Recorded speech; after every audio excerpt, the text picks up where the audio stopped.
Good evening, ladies and gentlemen. Welcome. I want to begin this evening by acknowledging we are meeting on the territory of the Wasanic Nation, who've had a long-standing relationship with the land and the waters that continues to this day.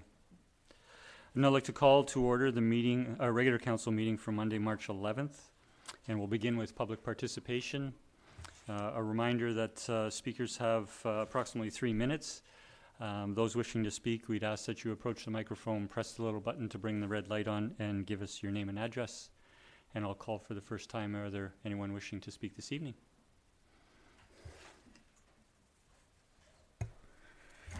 Good evening, Your Worship, members of council and the audience here. My name is Newton Hockey. I live at 9904 3rd Street, Sydney. You can see my bedroom window right there. Too much information. My wife couldn't be here, but she's probably got the binoculars on you. Usually I come to meetings to complain about something, but this time I'm not. Maybe it's because it's a new council, or mostly new. Anyway, what interests me is the Ray Creek remediation project. Things have been changing rather rapidly with the Transport Canada wanting to get on with their job of cleaning up the pond. I was working on this way back in 2007, and so it's taken a long time to get this far, and we're going great guns, so I hope we can continue that way to do what the residents in the area really want to do, which is get things back to normal. And the biggest thing, of course, that you have to consider is the dam. And the Thurber report, which you've been advised about, and some staff recommendations, falls a little bit short. You asked them to compare prices of taking the dam out, refurbishing it, or replacing it. They've given you prices on the taking it out, but they haven't really given us any price on actually restoring the fish habitat in the riparian area in that, for that. So that's additional cost can be involved in that if you did that. I should say that I'm also past chair of a Peninsula Streams Society, and so that's the reason I've been on it for this project for a long time. The report from 1997 about the report on 1997, which was talked about in the earlier Thurber report, actually gives details of how the dam was rebuilt in 1997. And you had consultants, the town had consultants working on it at that time. We've found a sketch that was produced by the professional engineer on the project, only just found the last few days, and it was sent to staff and council, but you probably only got it yesterday, so it's not in your package. It's a very sketchy sketch, but I've called the company, the successor company, which bears the name of the consultant, and asked them to get some more information, because the Thurber 2013 report actually refers to the work done by the previous consultant on that. There are pictures available, photographs, and I believe there will be some plans available. So I'm hoping that I might hear back from them tomorrow on their search through their archives, which could save a lot of work for the town if we get a good idea of what went into that original dam. Just on that point, Mr. Hockey, I think you are aware that there's currently an engineering study in the works to core the existing dam, so that we know, the material and below the dam. Absolutely, well. yes, absolutely. And but the information could be of great use to the consultants doing that work. Is what I'm trying to say. I'm trying to save some money and accelerate the process, basically. Second item I'd just like to mention is the risk classification of the dam. That bears some further discussion. You do have to make better dams for different circumstances according to the seismic situation, and the risk of damage downstream, whether it be to fish habitat or to people or structures. So that should be examined. I think that it could be classified a lower level than has been previously considered. I don't know, but I'm just suggesting that be looked at. And the last thing I just want to mention, I've probably gone way past my time, but is I'd like to encourage immediate engagement with the residents of the area on the shore aspects and the again of the pond and the creek and the park area downstream as well. There have been ongoing talks with the Ray Creek Residents Association, headed by Bill. What's Bill's? Collins. Bill Collins, yes, my good friend Bill, who's actually on holiday at the moment, but we'll be back on Saturday, I believe. And I'd like to suggest that we arrange a meeting maybe with the mayor, staff, any particular councils who wish, and with Peninsula Streams representatives and Bill Collins particularly, to further the dialogue between the town and the residents and get this thing moving. It's very important. We'll speak to that on the report this evening. Good. Thank you very much. Thank you very much. I'll ask for a second time. Thank you.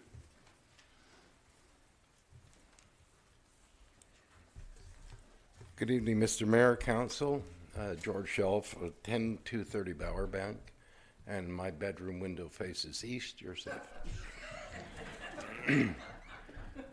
The primary elements within any real estate development are land and financing. We are development management consultants looking to bring affordable housing, workforce housing, project locally to Sydney. We've been searching for land, and we found that the land is hyperinflated in price because of demand over the number of years. And the only way to make a project affordable is to reduce your costs. One of the primary costs, 25–30% of the total cost, is land. We have an opportunity to acquire some land to build units that are affordable for young families and workforce folks from West Sydney and Sydney itself to live here rather than in other municipalities. And we're asking for a letter, basically a general letter of support, and with that, that will give us fodder in the purchase and negotiations of the property that we have in mind.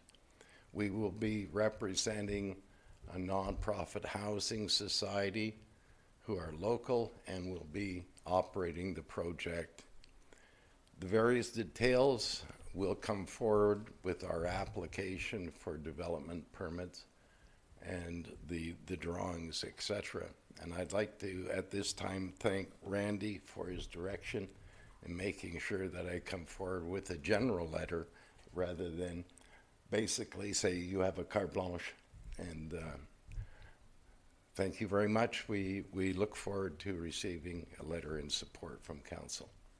Thank you, Mr. Shell. We look forward to your letter later in the agenda, and we certainly look forward to the opportunity that could be presented to us for more affordable housing in the community. Thank you, Mr. Mayor. Thank you.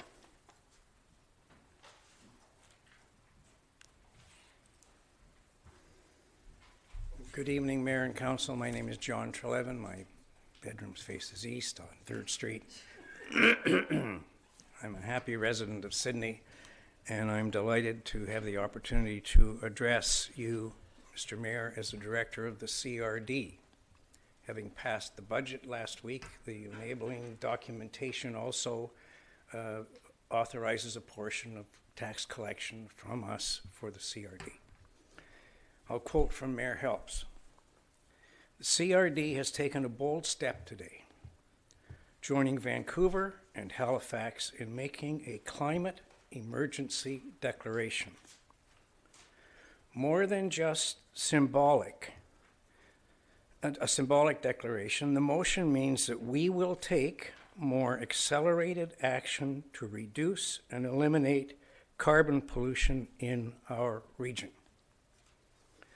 Now, I don't know if the recommendations were adopted by the board at the time of the motion, but the recommendations include writing, of course, to the federal government, writing to the provincial minister of the environment, applying for a $1 million award from the Pacific Institute, and as you will know, the board, the CRD wishes, I guess, each municipality in the CRD to declare a climate emergency. I take it as an emergency, not a crisis. It's worse. And I want to suggest to you, as a grumpy taxpayer of Greater Victoria, that one of the greatest wastes of carbon in the CRD is the governance structure. Governance, I'm not talking amalgamation. Governance is a dull, boring subject. The provincial government, a year and a half ago, commissioned the study on services and governance integration and promptly buried it. The new government, the NDP, dug it out and published it. As far as I know, the CRD board has never tabled the Siskey report. If there is a climate emergency, and the board agrees there is, I would argue that since governance is a part of the carbon consumptive nature of the CRD, somebody better declare a governance emergency. And allow me one story. The equalization formula in this country means that clean electric power is exported from Quebec and Manitoba to the United States, rather than to Alberta, Saskatchewan, Ontario, and the Maritimes, where coal and natural gas are burnt to create energy. Why is that? Because under equalization, Hydro-Quebec gets paid once from its American customer, and the second time by the taxpayers of Canada under equalization. Why sell something for one time to Ontario Hydro if you can get twice the price for it? Governance matters. It's a dull, boring subject, but if there is, and there is, a climate emergency, I would suggest there's a governance emergency. I was here when the consultants to the provincial government spent some time with this council. I don't know if you've ever looked at the report officially. It's time to resurrect it, because I think anybody who took a careful look at the governance overlap duplication across a city of 400,000 people would conclude that there is an impact on the climate. And if there's a crisis, the solution should begin at home. Thank you. Thank you. Thank you, Mr. Trelevin. Just to confirm, as the CRD rep from Sydney to the board, yes, we did pass the resolutions, including the ones requesting from the province and the feds, and also applying for that grant. And we will have the letter from the CRD board coming to this council at the next council meeting later in the month. Thank you. Thank you for the comments. I'll ask for a third time if there is anyone else wishing to speak.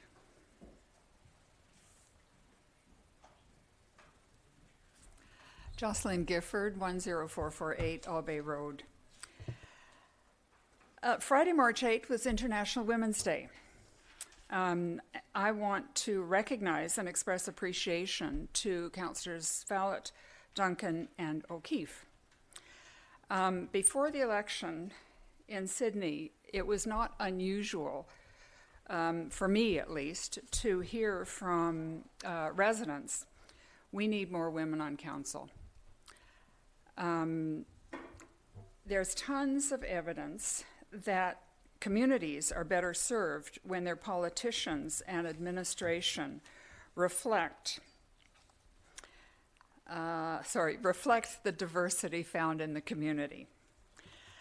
There's also tons of research about how much more difficult it is for women to run for public office, and how much harder it is for parties or communities to convince women to run, regardless of their qualifications and experience.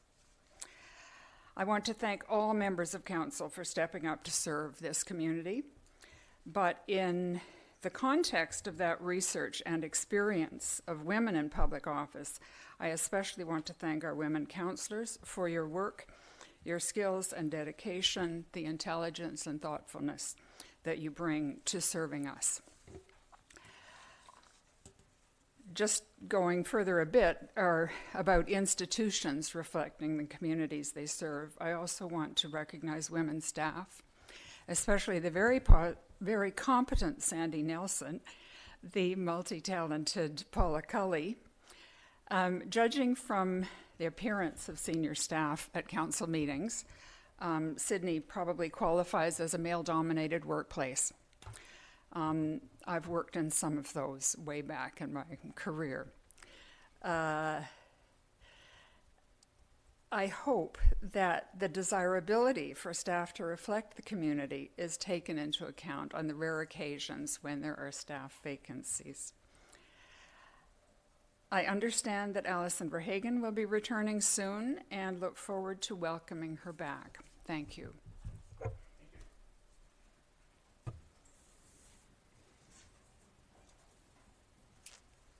Is there anyone else wishing to speak? Seeing none, I'll call public participation to a close and move to item 2, look for approval of our agenda. Oh. Thank you. I'll move approval of the agenda as circulated. Second. Yes? I just, Councillor O'Keefe? in regards to the agenda, there was quite a few letters we got last time, and in this agenda package as well about snow removal. And I know staff had mentioned that they were going to come back with a report on that. So I'm not sure whether that's something we need to have to talk about on this agenda, or whether there's something coming forward later from staff. That report will be coming to staff, but it's not on the agenda this evening. Okay. The report's not on the agenda. As we know, the report's not yet on the agenda. Well, I know it's not on the agenda. I guess I just want to have it, the mention of snow removal on the agenda, just so that we can let the community know that there's something coming, that's all. Okay. Thank you. Just because we've received so many letters, so I want people to know that it's something that we're on top of it, or staff is on top of it. Okay, so you're not wishing to rise any of the letters in particular? No, just in general, just to, Okay, does that make sense? we're not adding to the agenda, but we appreciate your remarks. Okay.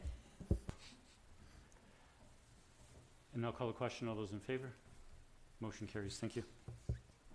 We have 2 sets of minutes to approve, one from the regular council meeting of February 25th, 2019. Move adoption. Second. Discussion. All those in favor? Motion carries. Unanimous. And the special, the minutes from the special council budget meeting of February 26th, 2019. Move adoption. Second. Although, yes, Councillor Keith? So on those minutes, we talked about that we approved the funding for the Shaw Centre with the understanding that performance metrics will be agreed for reporting purposes. So I'm wondering at what is the appropriate time for us to do that? I just don't want us to lose sight of that. So whether it's something that we put on in a future agenda, or is that something that staff would come back to us as a recommendation, or whether we need to provide staff some direction on what those metrics might look like? I think that will be under consideration for a future committee of the whole meeting. Okay. Okay. Thank you. Any other discussion? I'll call the question. Those in favor? Motion carries unanimous. Thank you. We have no business not completed at the previous meeting. We do have business arising from previous minutes, and that would be the special council in camera meeting of February 19th, 2019, and we passed the following resolution with regards to the fire hall and parking lot lands. And that resolution was that staff be instructed to advise Fire Hall Development Limited that the town wishes to proceed with the contract of purchase and sale dated May 3rd, 2018, and complete the transaction contemplated by the contract of purchase and sale in accordance with that agreement as amended by amendment number 1, dated for reference January 17th, 2019. So we don't have a motion on to that effect, but just we did issue a press release shortly after coming out of that in-camera meeting, and in that release we indicated that Fire Hall Developments in the town had worked together diligently and in good faith to renegotiate the original sale agreement. After much consideration of various options, council determined that the two parties were too far apart on a renegotiated purchase price, and thus would proceed with the originally approved contract of purchase and sale. We have no delegations or petitions. We'll move to the mayor's report. I have two things to touch on this evening. One is I was pleased to speak, present, and then answer questions at the Saanich Peninsula Chamber of Commerce's Peninsula Mayor's Breakfast last Tuesday. It's an annual tradition, I think, that's been going for 10 plus years now. A great opportunity to engage with the business community, and I think positive aspects from the meeting certainly were that myself and two colleague mayors on the peninsula have been meeting on a monthly basis and attend several CRD meetings together, and are trying to look at common interests on the peninsula and bring those to the residents and back to our councils. And in that spirit, I announced at that meeting that 4 mayors, that would be the 3 mayors on the peninsula and Mayor Fred Haynes of Saanich, have jointly agreed that our 4 municipalities will co-host a presentation by Karen Morgan, the Saanich Peninsula Hospital Foundation, and her related colleagues and other associations to present an access to healthcare forum to the residents on the peninsula in the catchment area of the Saanich Peninsula Hospital, which includes parts of Saanich, at a date that is currently being selected in May, and invite all residents to attend and participate. Another item of collaboration is with regards to transit, and I'll speak to that further as we have a transit item on our agenda, further on our agenda. The second I'd like to talk about is another community engagement. Members of the public will recall from last fall that we had an engineering report come forward with regards to a sidewalk project, significant sidewalk project in West Sydney called the Gallerin Sidewalk. And we came to some engineering challenges, and we determined at that time the best course of action would be to have a public engagement with a town hall with staff and myself representing council, getting before the residents. And on Friday we issued a notice of a public event regarding the Gallerin Road sidewalk for March 19th at the Murray Winspear Centre, from an open house from 5 to 6 p.m., then from 6 to 7 a presentation and a Q&A period with myself and staff. And the specific topic is as a result of the West Sydney Local Area Plan initiative that was approved in 2018 for the construction of a concrete sidewalk. Survey and design work identified a number of technical challenges, and we look forward to having that open house. There is further information available on the website under projects and initiatives and Gallerin Sidewalk. That completes my mayor's report. I'd now like to move to councilor's report, and we have Councillor Duncan first with the report. And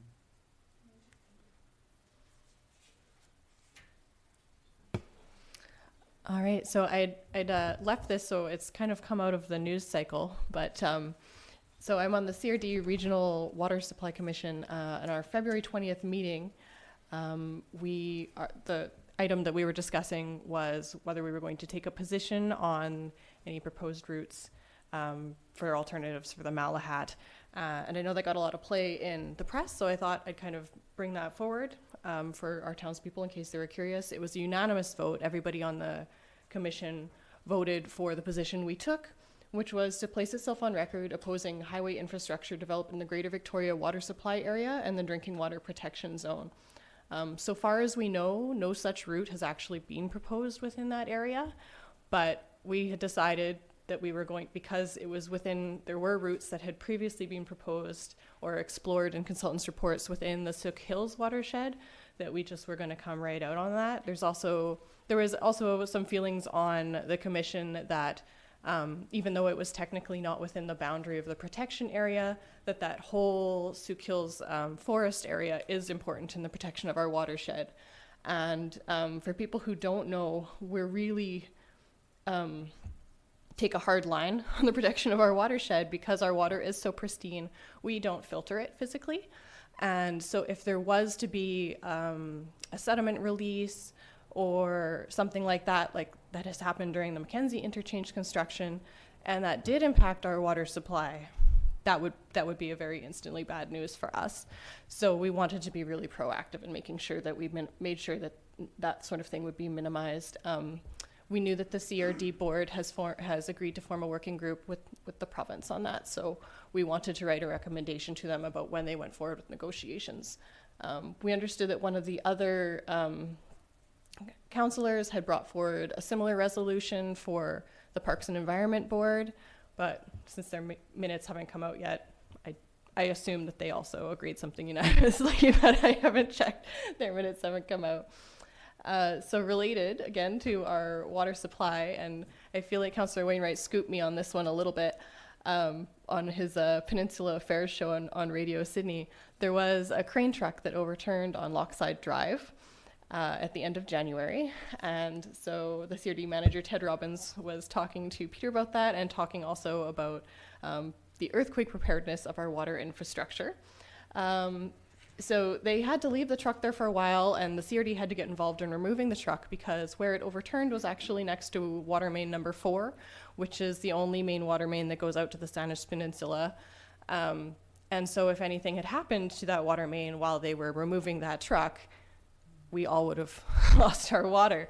And further down water main number 4, where it comes off, it actually branches and it supplies the Highlands, Esquimalt, and parts of the western communities as well. And so it's been a high priority for us to get funding to get that earthquake hardened, because if there is an earthquake and that was damaged, obviously a lot more people in the CRD possibly loses access to their water. So one of the things that came in last year, in October 2017, the Emergency Planning Committee for Sydney began discussing whether there were additional issues we can take within our municipalities to secure water supply in the event of an earthquake. In the event that we don't get our funding right away, it would take at least 5 years to get the construction up and harden that water main, and are other things we could do in the interim. And so one of the things that they started talking about was recommissioning of the old wells that were in Sydney as an alternative emergency water source, which, after seeing that crane overturn and realizing that there are other things besides just the big one that could threaten our water supply, might be another thing we'd really like to start examining, or at least considering additional things in light of. So. Thank you for both those updates. Councillor Fallon. Thank you. I just want to comment, as Councillor Duncan was talking about the Sioux Hills. There is a tour of the watershed area, and if anybody has not taken advantage of that, I don't know the dates, it's usually around April, May-ish, and the seats do fill up in the bus, but go onto the CRD's website, and it's a wonderful opportunity to go into the backwoods there and take a look where our water supply comes from and the process that's involved in it. So because you mentioned it, I just thought I'd bring that up. It's timely. Yes, thank you for that as well. Councillor Garnett, you have an update? Yeah, briefly, as a liaison to the Sydney North Saanich RCMP Community Consultative Committee, it's a long one, just something came up at the last meeting. There's been a 22% increase in car thefts in the first 2 months of this year over last year. In the month of February alone, there were 18. In all cases, the doors were unlocked. So it's a message they're trying to keep hitting home, that people need to lock their doors. And in some cases, people are leaving their garage door openers, and of course that leaves beautiful access to the home. So no longer just a car theft; it's now property theft. And their all valuable stickers removed program is now up and running, and you can have those to put on your vehicle to hopefully prevent somebody from even trying to get in. And those can be found at Save On Foods, Thrifties, and Canadian Tire. Those are the merchants that are having those on hand. So just maybe those who are attending, those who are viewing this at home, maybe pass along to your neighbors. Please lock your cars. Apparently, it's become our community's become known as a soft target now, and people from outside of this community are coming here strictly for the purpose of finding goodies in people's cars. So, the more we can get that out there, and the less they have the easy ability to rob, then preferably they will find somewhere else to do it. Hopefully, not anywhere, but not Sydney. So, thanks very much. Councillor Duncan. Just a clarification, they're not stealing the cars, they're stealing stuff from the car, or do they still just? Car theft. Okay. Yeah, that's just cars. Theft from cars. Theft How from would I word cars, it? not cars itself, Theft okay. from vehicles. Thank you for that prudent update, Councillor Garnett. Are there any other councillor reports? I'll move to item 10, committee reports, and our first is item 11A. Sorry, we have no committee reports. I'm sorry. We'll move to staff reports, and the first is item 11A, the Ray Creek Pond remediation update from a report from staff dated March 11th.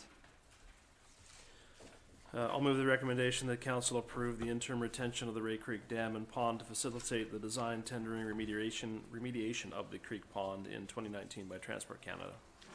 Second. Discussion, Councillor Wainwright? Thank you, Mr. Mayor. So I have a few things to say in the way of background on this particular item. This is Transport Canada's plans to do the remediation this year actually has come as a big surprise to everybody. Last we had heard, they had a consultant doing a report that was looking at remediation options for the pond, and we were expecting those were ranging from risk management through to, you know, the other end of it, which is dig up all the contaminated sediment and haul it away and remediate the site. So that report is still in draft form. It's never been released. And somehow Transport Canada went from we've got a consultant studying what the options are to we've picked this option and we're doing it.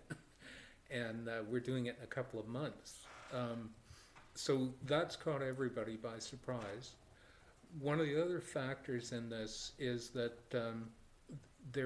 it's a salmon-bearing creek and pond, so there is a particular timing window when work like this can be done without impacting the fish, and DF only allows it for this particular period of time, and it's only a couple of months long, this particular timing window, and that actually starts this summer.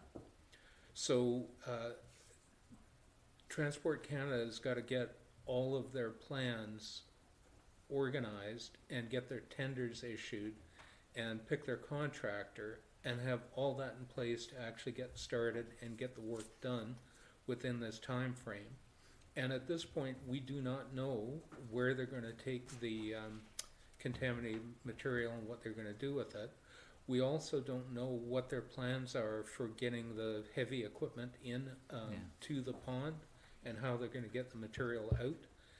And it's been estimated that there's somewhere between 300 and 400 dump truck loads of material to haul out of there. And to get this all done in the kind of time frame they're talking about, they're definitely looking at large earth moving equipment to be able to do it. So knowing the area, they're either going to have to punch in some kind of access road, and the slopes are fairly steep, or they're going to have to arrange access from one of the property owners that backs onto the pond, but they're going to be looking at getting quite large equipment in and out on a regular basis, and like 300 dump trucks going past your house. So who knows?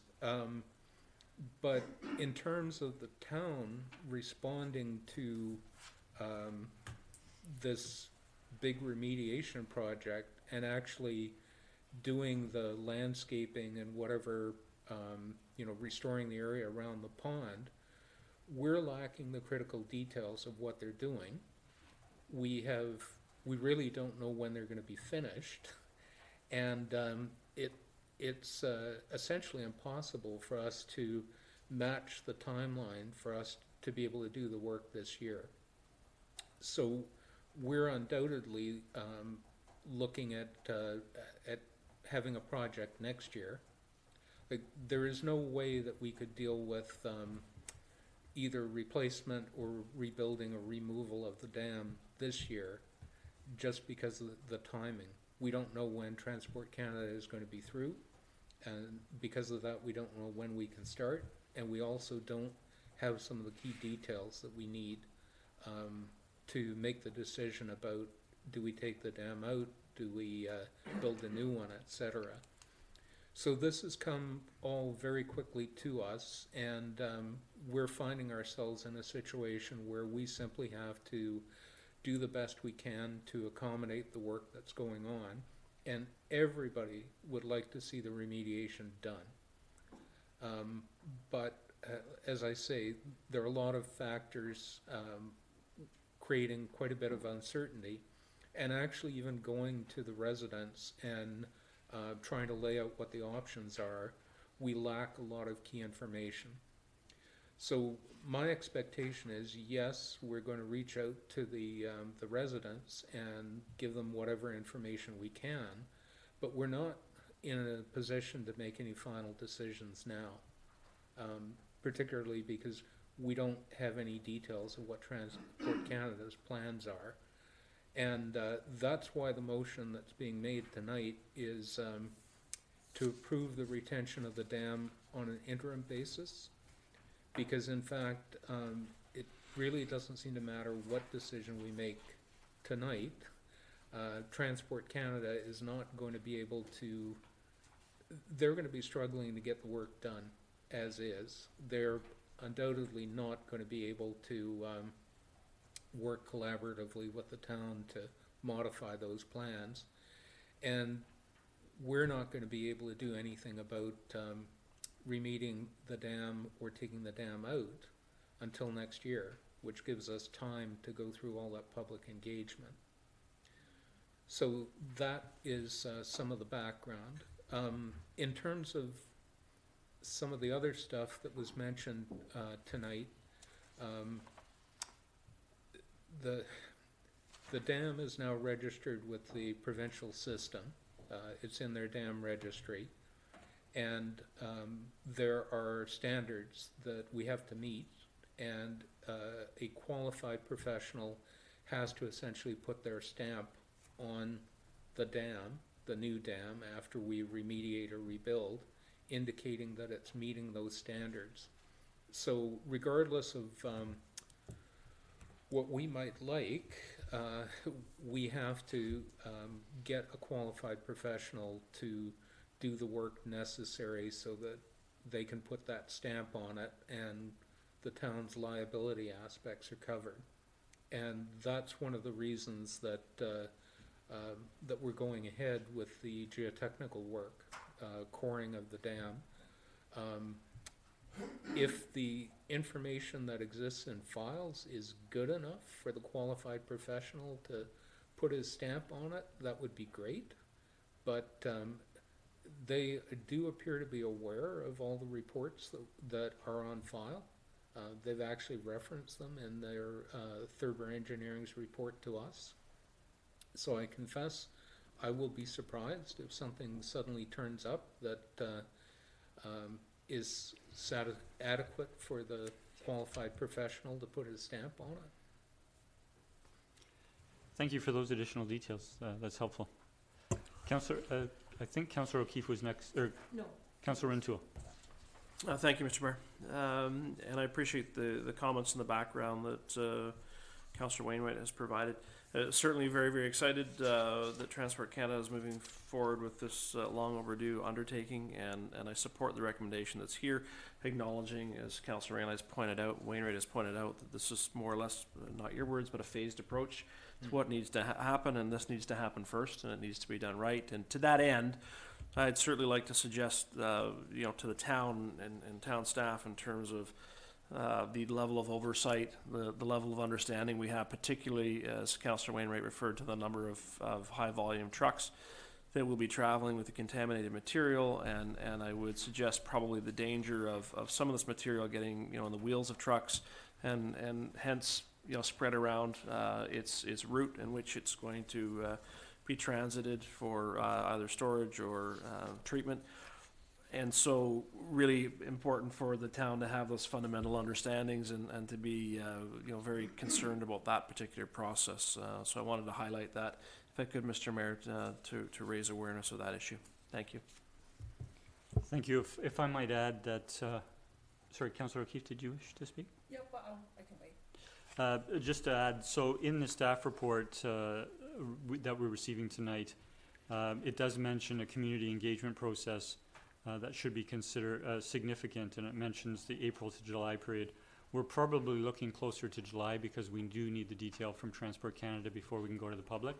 We did issue a press release today, and in the press release, we took the decision to formalize what that engagement process will be. It will be another town hall meeting with representatives from staff, myself representing council, and perhaps another councillor, such as the very experienced Mr. Wainwright, Councillor Wainwright.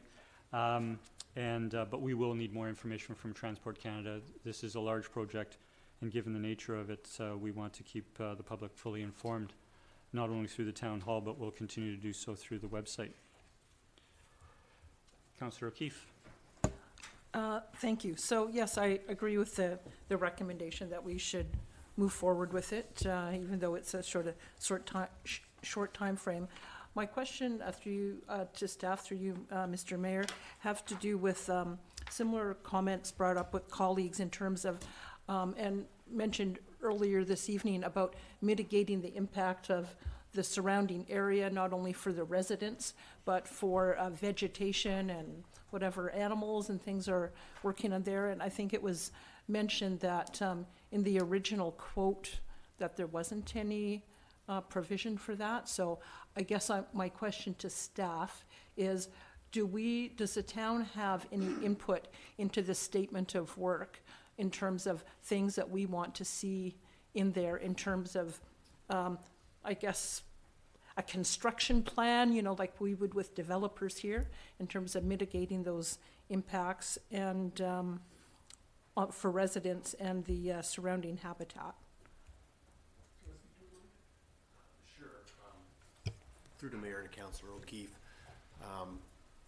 Transport Canada will have to engage a qualified environmental professional to oversee these works in order to meet the requirements of Department of Fisheries and Oceans. Okay, well, I guess, yeah, I understand that. What I'm also talking about, though, is for the area residents. So is there going to be something in the statement of work, so whoever the contractor is, they know that, whatever we put in place in terms of big trucks rolling through the neighborhood, or how those things are going to be mitigated. And I know that we're talking about having consultation with people, but that's one thing. But actually letting the people doing the work know what the guidelines are in terms of that. If I can, through the mayor, I mean, certainly the town is going to be as diligent as we can with respect to working with Transport Canada to look at those potential impacts on the surrounding community. I mean, fundamentally, it's going to be really dependent on Transport Canada's ability to get us copies of the draft design plans and how quickly we can then review them and turn those over, because they have to go to tender, etc. So, and again, this is a short time frame that we're talking about. To be clear, it's Transport Canada's project, but we certainly want to be involved heavily with respect to engaging the community and trying to mitigate as much as we possibly can. But we'll have to see when we get closer to nearing the start of the project, and once we see the actual final plans, we'll have a better perspective in terms of how much impact we can have on ensuring that those impacts are indeed mitigated for the surrounding community. But it's too early for us to tell. Okay, and just one more. So in regards to commencing the borehole analysis of the dam, so from what I'm understanding from comments made is that there's been previous assessments, geotechnical assessments, where they may have done that sort of thing already. So is that something that town would be looking at, looking in those previous reports from Thurber or other organizations in the past to make sure that we're not paying again for something that might have been done in the recent past? I might let Councillor Wainwright speak to that. I mean, at the end Yeah. of the day, the recommendation for undertaking this work, it came as a recommendation, so I'm assuming that those previous reports were already reviewed, and the recommendation is clear with respect to further borehole testing. So, Councillor Wainwright? As far as I'm aware, there hasn't been any previous borehole geotechnical kind of work underneath. The sketch that was circulated to us, which was not an as-built, but rather it was a sketch of the desired construction, had a note about clearing it down to, clearing the overburden down to a solid base. Mm-hmm.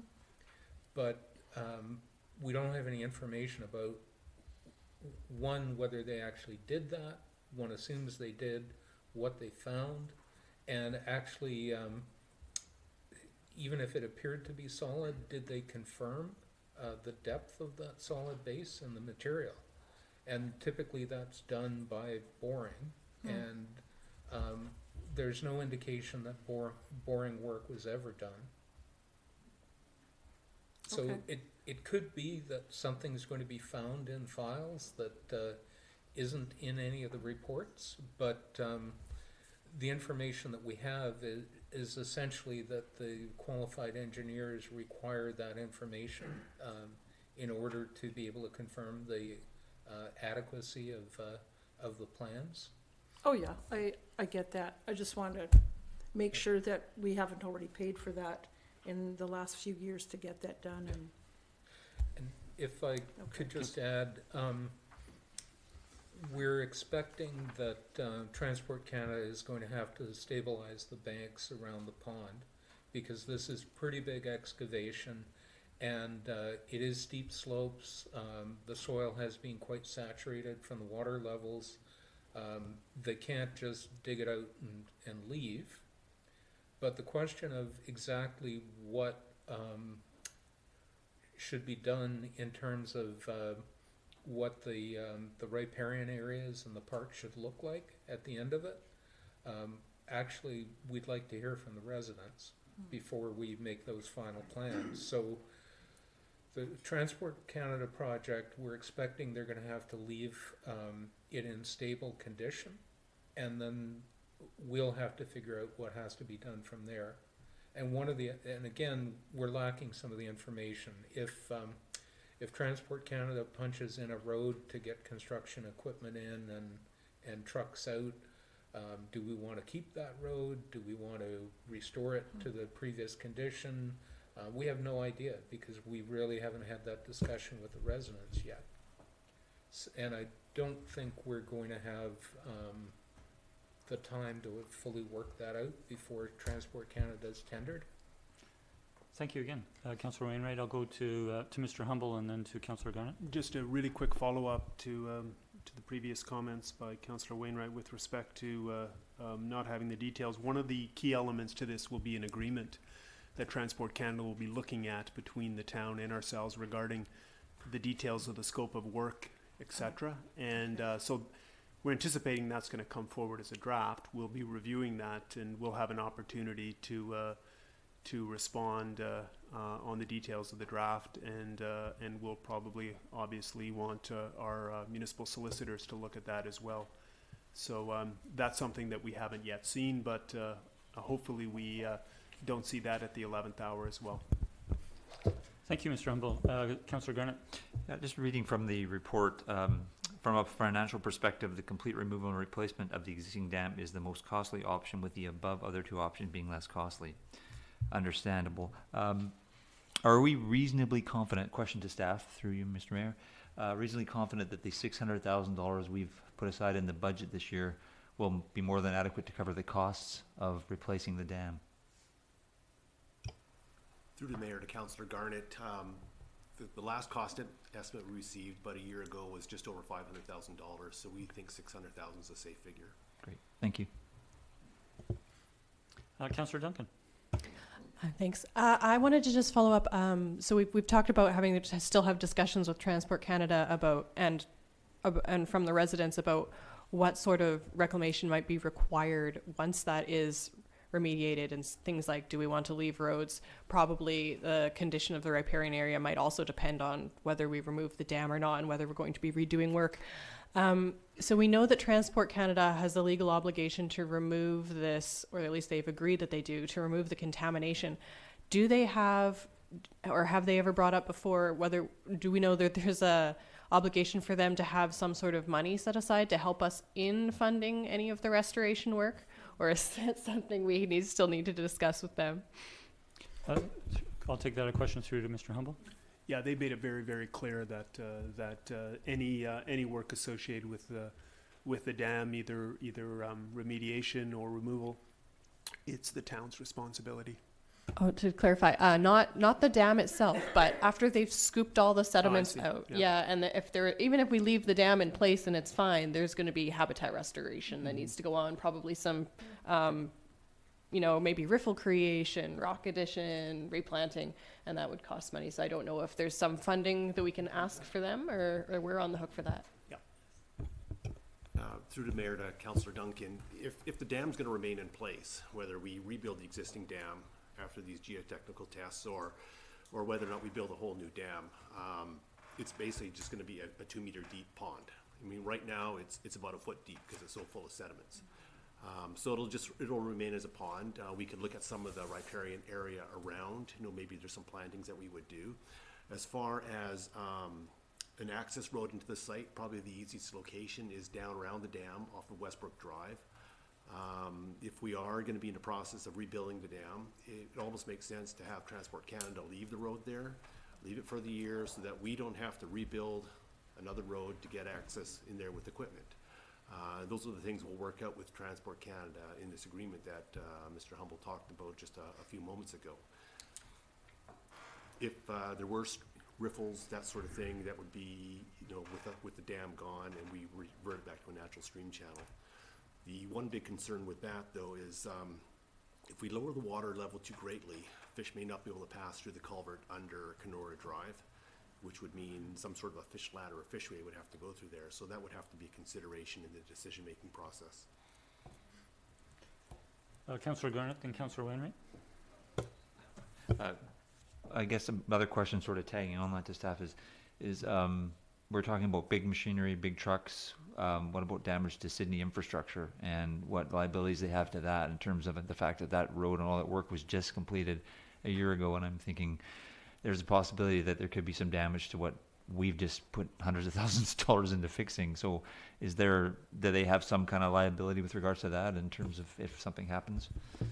Again, that's something that would be covered in the agreement, okay. And we haven't discussed it, and we haven't seen it. So it's something that would be certainly looked at. We're cognizant of the scope of this project and how impactful it might or it will be rather to the surrounding area and including our municipal streets. So we're aware of it. Yeah.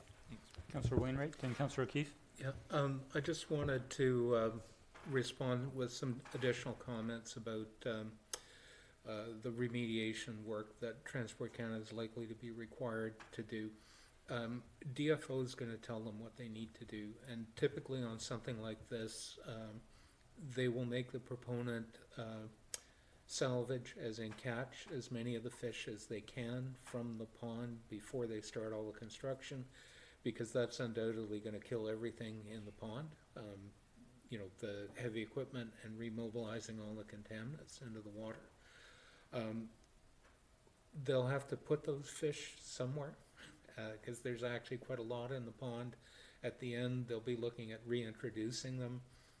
DFO probably won't allow them to simply, excavate and leave. They'll certainly be concerned about bank stability.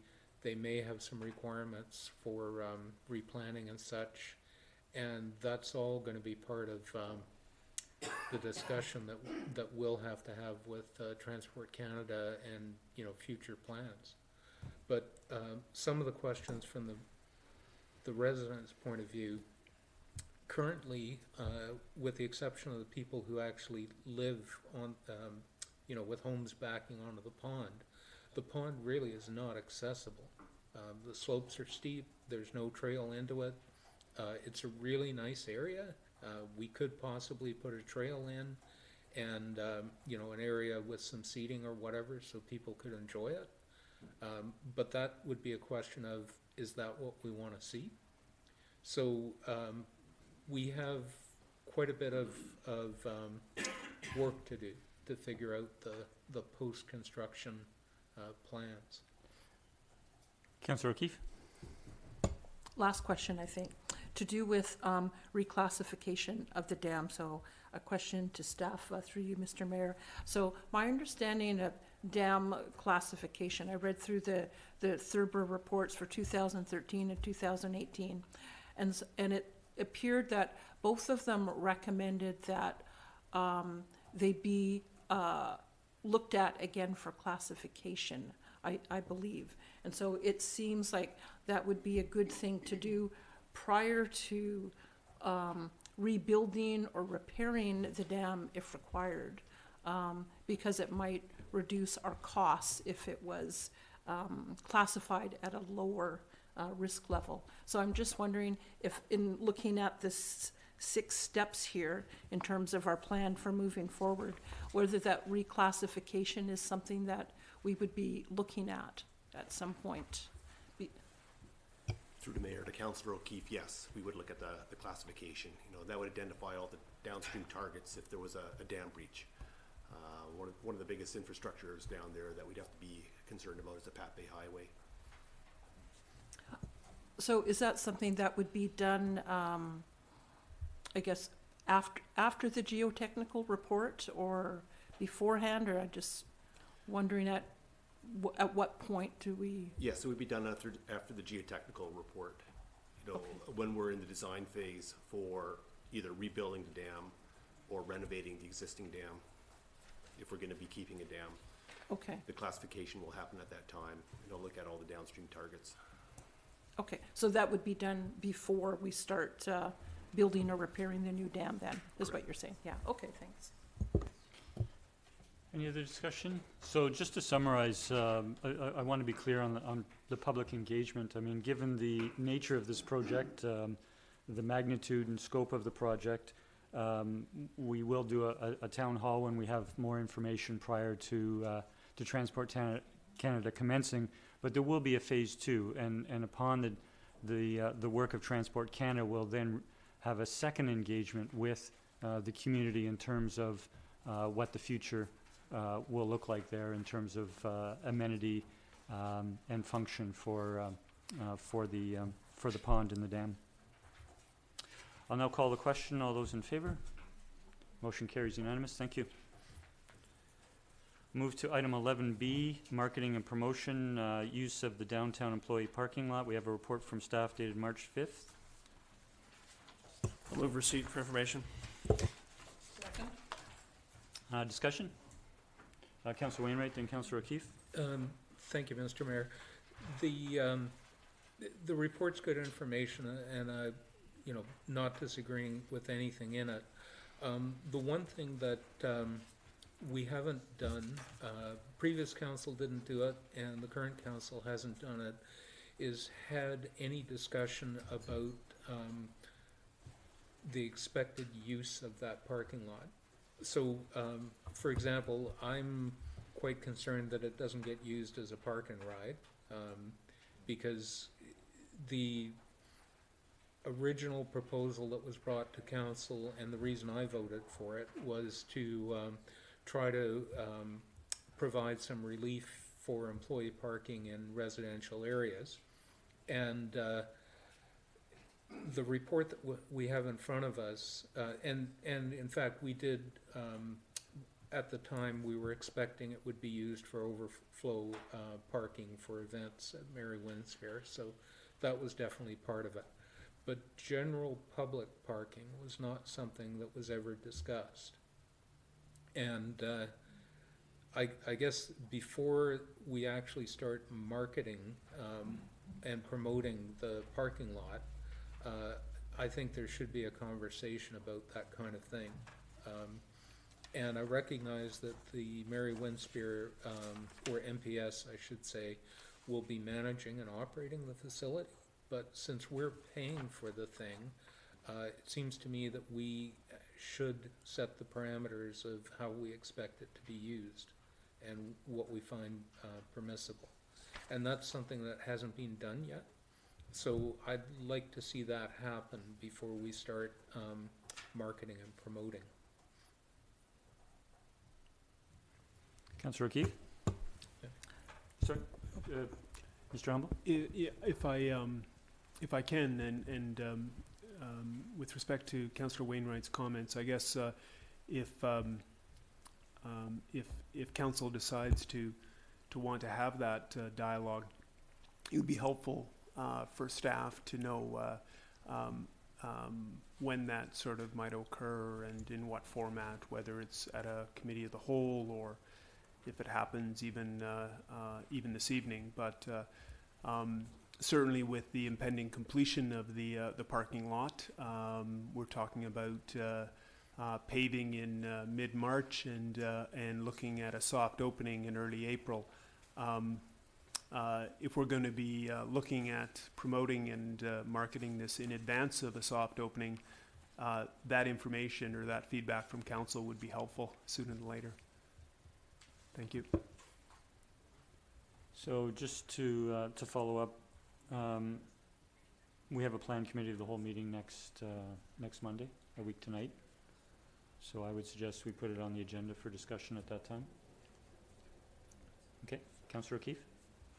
Thank you, Mr. Mayor. My comments are similar to Councillor Wainwright. As I read through this, my understanding also was that the town was expending a fair amount of money to build the parking lot, and we're also paying an annual fee for that as well. But as I read through it, it seemed that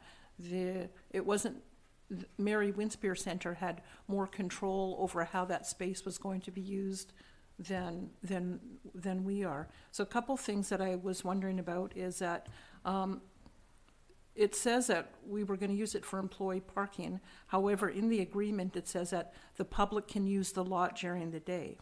And so I guess I wondered from that, if that's the case, why is it necessary for employees to get a pass to go into the parking lot? Because if it's going to be open to the public anyways during the day, what's the point of having an employee pass? So I didn't know if they were planning to have an employee-only section or not. There's also reference to MPS may also permit patrons of the Mary Winspear to park in the facility on an as-available basis. So that was a little bit fuzzy to me. So I didn't know if that meant that anybody using the Mary Winspear Centre could enter that lot, and as long as the space was there, they could use it, or whether there's only certain circumstances. So, so I'd like to have a little bit more, I guess, clarity on some of those things in terms of, is it for employees primarily? And so if I may, Councillor O'Keefe, so just further to Councillor Wainwright, we will look to put it on the agenda for next Monday at Committee of the Whole, and we can have a fuller discussion then. Councillor Rintoul. Thank you, Mr. Mayor, and perhaps one of the items, if staff were in a position to provide some insight on, might be some specificity around what signage would look like, and that may put some minds at ease that there is some very clear signage proposed by MPS that would address some of the concerns that are here. Somewhat anecdotally, I know from experience there that given the level of enforcement that was in place, it's not used as overnight parking unless a vehicle registers with the center. I think it's fairly clear in here, excuse me, around the use of that space for perhaps overnight parking under certain circumstances. That seems to be addressed. Some of the other elements you pointed out may not be. But perhaps if staff came back with some suggestions around signage that the Memorial Park Society agreed to, that might be helpful, excuse me, to council.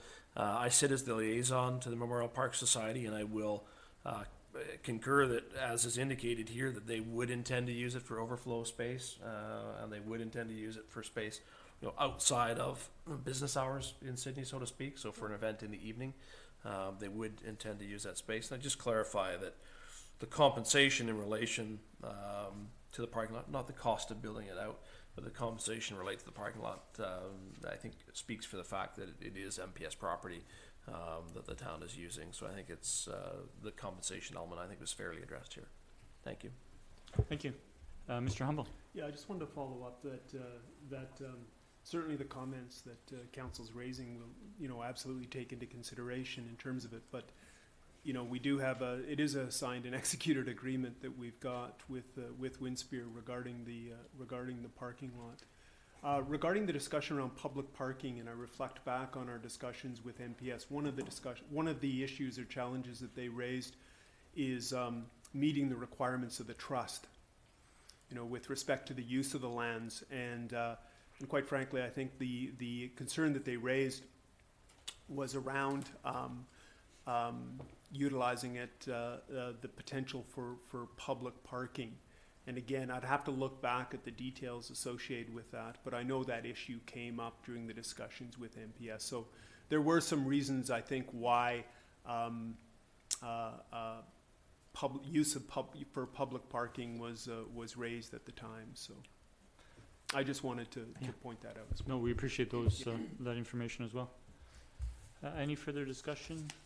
I'll call the question. All those in favor? Motion carries unanimous. Thank you. We'll now move to item 11C, which is budget confirmation report dated March the 6th.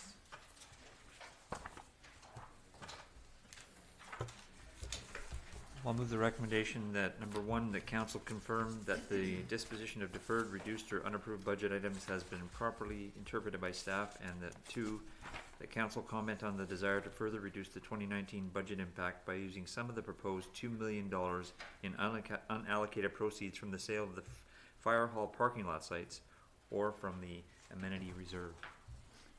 Okay, if I might suggest that we move number one as a recommendation. Number two is for council to comment. So we'll have further comment on that. So if the motion is just point number one to start. Okay. Second. Discussion. I'll call the question. All those in favor? Motion carries unanimous. Thank you. Mr. Hissick, did you wish to speak before we embark on number two? Thank you, Mr. Mayor. What the report doesn't specifically point out that if council does choose to allocate some of the proceeds, given that the proceeds will not be flowing until sometime in August, it should be going towards projects that aren't critical to begin prior to that date. At the mayor's request, I've come up with a few suggested projects where we could possibly look at doing that and reducing the tax impact further. But again, as I did point out, anything we use now is not available to us later for future challenges. So if council does want to entertain additional ideas at this time, I'd be pleased to display those for you. If you could display, and perhaps we could have discussion. Thank you.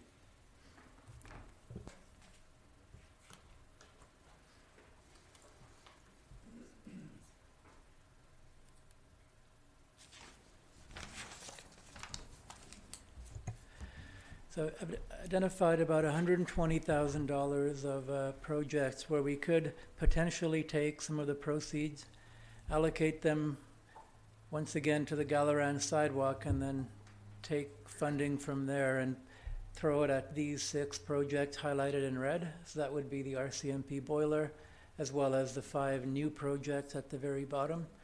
These are things that cannot wait until after we receive the proceeds, but certainly Galaran can, acknowledging that we need to get a reset on that one. So by allocating another $120,000 or so, we'd be reducing the tax impact to 2.88%. Thank you. And just to be clear, could you present one more time just the breakdown of the proceeds from the fire hall property? Okay, there was a $9 million purchase price, and on top of that, there was roughly $900,000 in amenity funds for the bonus density. The bonus density, 330 was carved off the top to go into the parking reserve, and the remaining 600,000 or so was allocated as per the town's policy. So 2/3 to affordable housing and 1/3 to general. So out of the $9 million in general proceeds, $7 million of that has been earmarked by the previous council for the CSB project as funding. Now that's not to say that the current council can't change that amount, whether you want it to go up or down, but that is the resolution on record as of now. So that gives us an additional $2 million to play with. Maybe a little less when we consider some of the payments that have to be made through the recent failed negotiations to change the project, but roughly $2 million. So carving off 120 would still leave over $1.8 million for future challenges. Thank you for that presentation. Councillor Wainwright. Thank you, Mr. Mayor. So we've got this signed agreement, but we don't actually have the money in hand because they could potentially always walk away, if economics don't favor or so on. We would get to keep the deposit and all that kind of thing, but the money would simply not materialize, and we would look for, probably put the land up for sale again or whatever.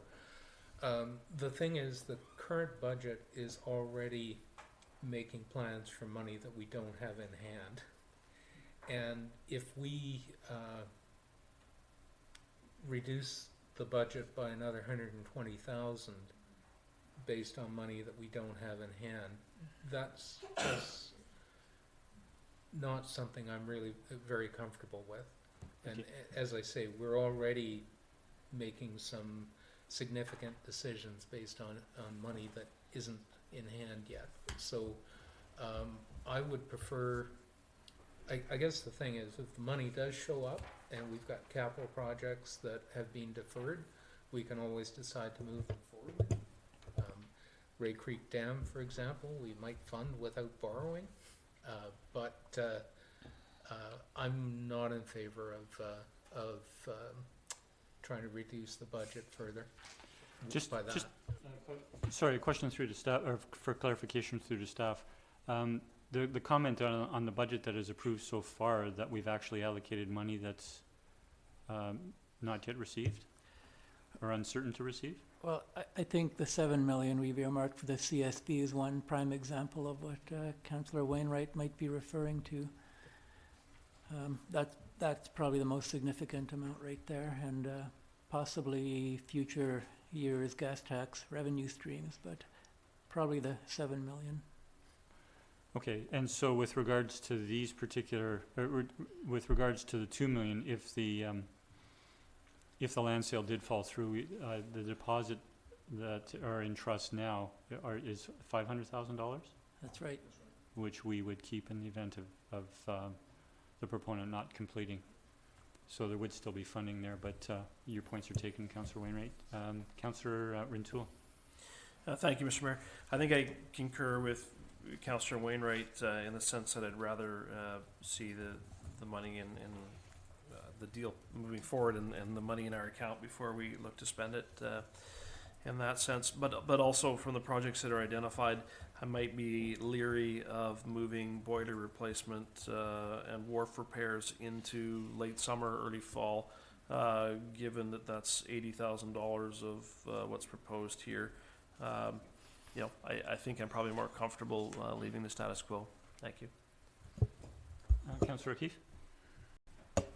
I concur with my colleagues so far, and I guess I just also add that even if that deal didn't complete, and yes, there's 500,000 there, that we would want that to put towards the loan that we've taken out for the CSB, I presume. So I'm in favor of just leaving things as they are. Further discussion? So we've approved a motion that council confirm that a disposition of deferred, reduced, or unapproved budget items has been properly interpreted by staff. We've had a discussion on an option, but we're not moving forward on that option, so I don't think any other resolution is required at this time. So, thank you, Mr. Hissey.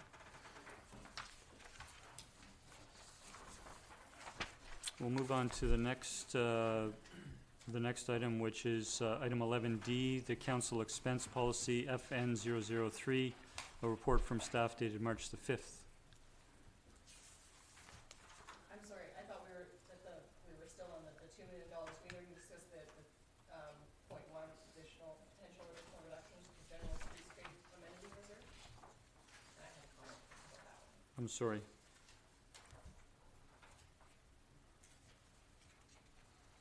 Sorry, what we've done is, that's part of the staff report, but we've moved the first recommendation.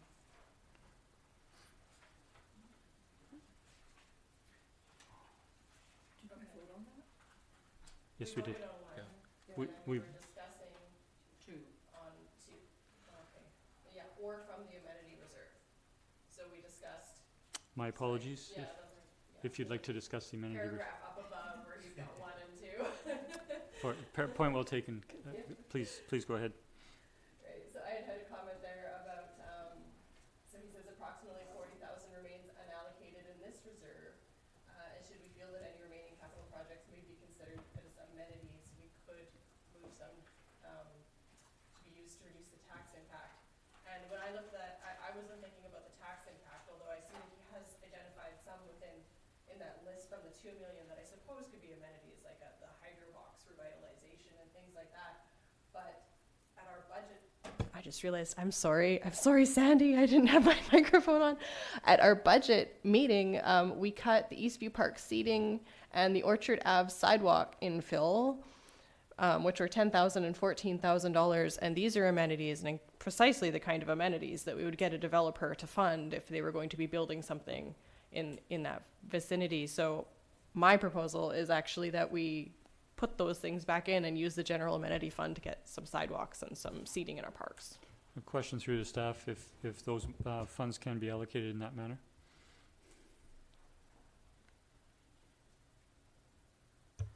I'm sorry, I didn't catch the first one. There was the sidewalk infill.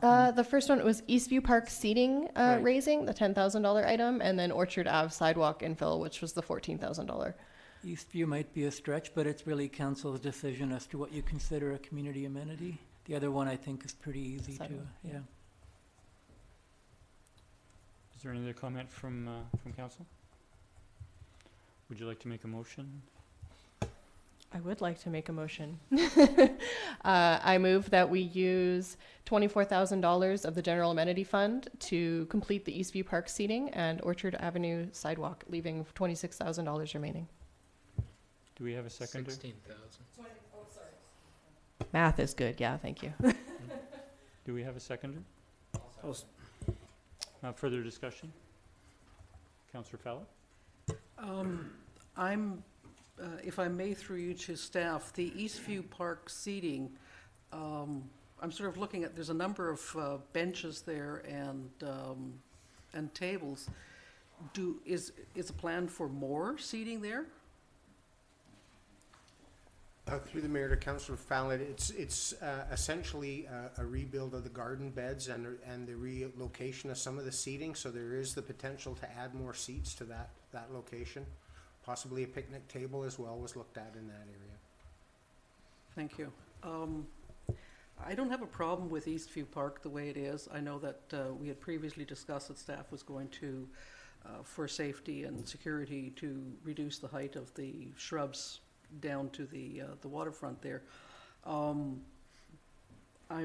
really don't see that as a priority right now to add to the gardening, to change the beds, to move the benches. So that part of it I wouldn't support. The sidewalk, yes, but I wouldn't support the Eastview Park. Question of clarification through the staff. Sorry, the shrubs that we were talking about reducing and the safety is, if we don't pass this resolution, that work will still commence? Through you, Mr. Mayor, yes, it will.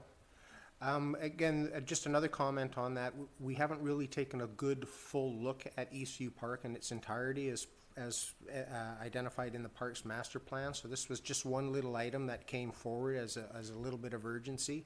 So for us to take back and reflect on the entire park and look at the other improvements that we want to make, that timing is would be valuable for sure. Thank you. Councillor Wainwright? Thank you, Mr. Mayor. I confess I'm a bit uncomfortable spending money from the amenity funds on sidewalks because a lot of people, myself included, would think of sidewalks as something the town does routinely anyway. And the amenity contributions are coming from that bonus density. And the part of the thinking behind it is that there should be some compensation to the area affected by the development, or you're doing amenities that are general to the town. So one of the previous expenditures was funding drinking water fountains at some locations in the town. I confess that the entrance sign is stretching a little bit, but that one is kind of general to the whole town. But if we were going to do a sidewalk upgrade, I would be thinking that it should be in the area where one of the developments that contributed to that amenity fund occurred. Because anyway, so that's really some of my thinking about this. Council does not have any policy, and there has not been any real discussion in the past about what should the amenity fund get used on. You know, what are the guidelines for that? And I think we're starting to go in a direction where it might make sense for us to explore that. What I would say, though, is that there's no urgency making that decision tonight because it won't affect the budget. You can add, you know, if you wait a month and then say to staff, we'd like you to do these projects funded out of the amenity reserve, they can amend we can amend the budget, put it in, has no effect on the tax rate anyway. It won't bother Mr. Hizik and his staff. So there isn't an urgency to do it, and if we're contemplating something like this, I'd suggest that we might want to have some discussion about policy before we do it. Sorry, a clarification to the staff on reducing tax impact. If we use amenity fund versus tax funded, it would reduce? No. Not as you're proposing to use them, because those are not current tax funded projects in the budget. Thank you for the clarification, Councillor Rintoul. I'm just curious to the mover and seconder through the mayor, if I may, if they were to split this into two separate motions, one with respect to Eastview Park and the other with respect to the sidewalk, if that is more agreeable for discussion purposes or voting. I'd be willing to withdraw the park, but I think that the sidewalk's important. If we can front $10,000 to refurbish a sign, but we won't spend $14,000 to let old ladies and children walk safely down the street, I don't know or put in drinking fountains, which seems like a superfluous use of funding just for the sake of using funding because we got it. Like, if we can't afford to build sidewalks with our taxes, we might as well be using amenity funds to build sidewalks with our taxes. Councillor O'Keefe? Well, I appreciate we want to build sidewalks for old people and kids. I guess what I'm concerned about is Councillor Wainwright, suggested is setting a precedent about what we would be using amenity funds for, and that it just seems sidewalks, roads, street lights, those sorts of things, I think should be part of our normal operating budget. And so I wouldn't want us to see us constantly dipping into things intended for other sorts of things like amenities just for sidewalks. So that's my problem with it. And I guess just a question, the reason that we're discussing this now as opposed to the budget discussions. Is this, We cut this from the budget. It's not in the budget. No, That's no, why no. I'm trying to just get Oh. it back in. no. Oh, sorry, no, not that. No, I meant the fact of this extra reserves and amenity funds. Did we not know about this during our budget discussions? I'm just wondering why it didn't come up at that time. We did, we did make an allocation from the amenity fund to an item in the budget that was tax funded. But upon my request, the presentation that we saw this evening was made.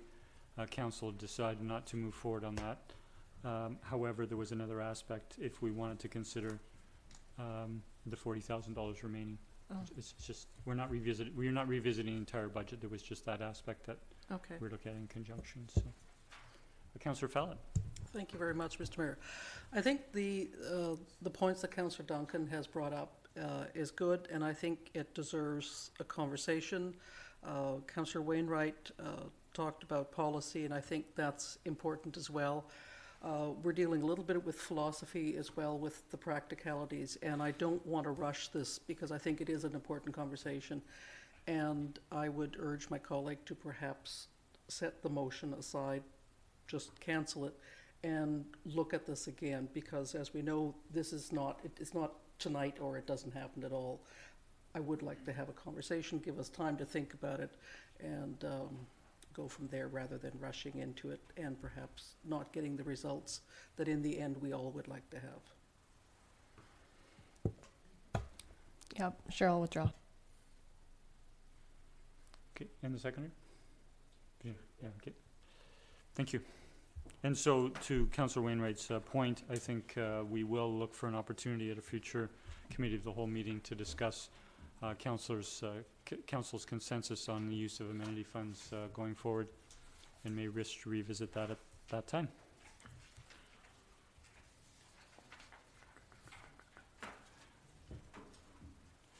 I'd now like to move to item 11D, which is the council expense policy, FN 003, and the report dated March the 5th.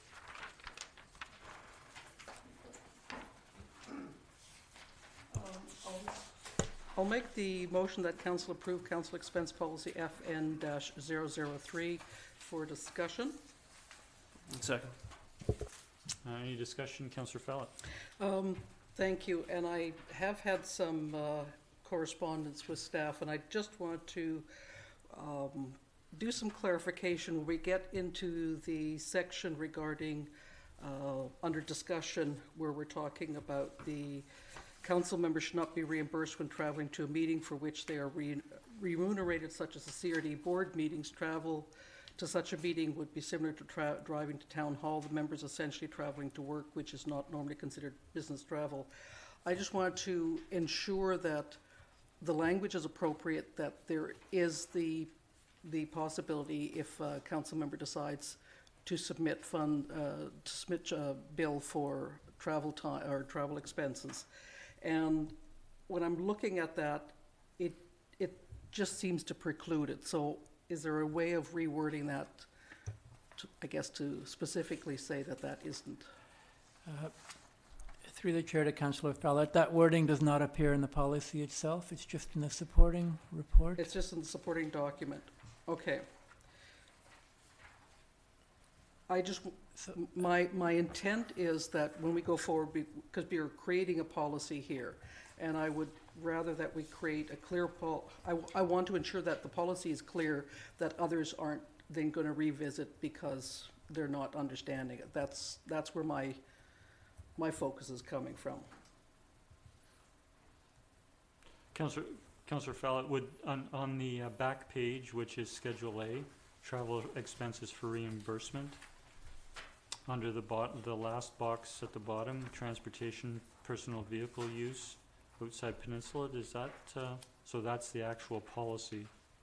Does that meet your?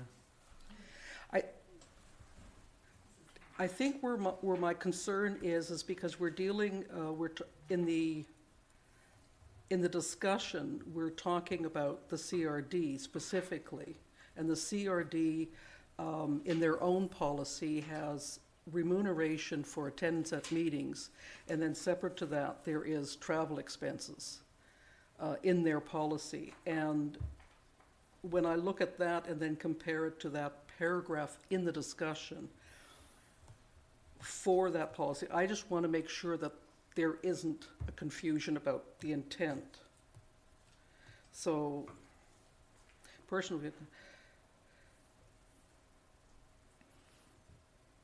I don't know, does anybody else have something to? Councillor O'Keefe? Thank you. So what I would just like clarity on, and I know it's mentioned in the report to council, but it's not captured in the actual policy and procedure about the CRD committees. And so I guess for clarity purposes, I would like to see in the policy is specific mention, so that if you are traveling for a CRD committee, that you will be able to be reimbursed by the CRD under their travel policy. If you're going to a CRD meeting as an alternate or whatever, you're still able to claim travel expenses under the policy for travel. That's kind of what I understood you to mean, that although it's mentioned in here in the memo prepared to council, it's not mentioned in the policy. So it's just adding a few little things to clarify the CRD. Mr. Mayor, certainly what I found out today, thanks to Councillor Fallett, was that CRD does reimburse for mileage for meetings for which a council member is reimbursed. And if they're not reimbursed for the meeting, then they would fall under the town's policy as written. I'm a little loath to put in wording into our policy that speaks to somebody else paying, because it's our policy. But I think it's important for council to know what the parameters are. And I think if it's not clear after this discussion, we can certainly get that information out. Okay, I think there's clarification with regards to CRD has a policy with regards to reimbursement. And so I don't think that CRD policy impacts the Town of Sydney policy for reimbursement, unless I'm missing. No, it doesn't. You're right. It's if you attend a CRD meeting and you do not receive remuneration, and a lot of the committee appointments there is no remuneration, then you would be handing in your mileage charges to the town, because you can't apply to the CRD for that. Yes. So I guess where I got. Sorry, just to clarify. Yes, I guess what we're saying, but we're not going to say it explicitly, is you can't double dip. No, and you can't get reimbursed by the CRD no, and by the town. And I certainly wasn't looking at doing that. I wanted to be, because staff specifically put the CRD in the discussion paper, and then it didn't show up in the policy. That's where I'm looking at a lack of clarity. Councillor O'Keefe? The confusion for me was because it says when you're traveling to a meeting for which they are remunerated, such as CRD board members, they wouldn't get reimbursed. And then traveling to such a meeting would be similar to driving to the town hall, etc. So that sort of paragraph. So that kind of suggested that whether you were on a CRD committee or not, you weren't going to get reimbursed by the town in any situation, because it's like going to and from work. However, there's remuneration that covers attendance, just attendance at meetings, and then there's separate remuneration for travel expenses. So I guess what we're just trying to clarify that point in the policy.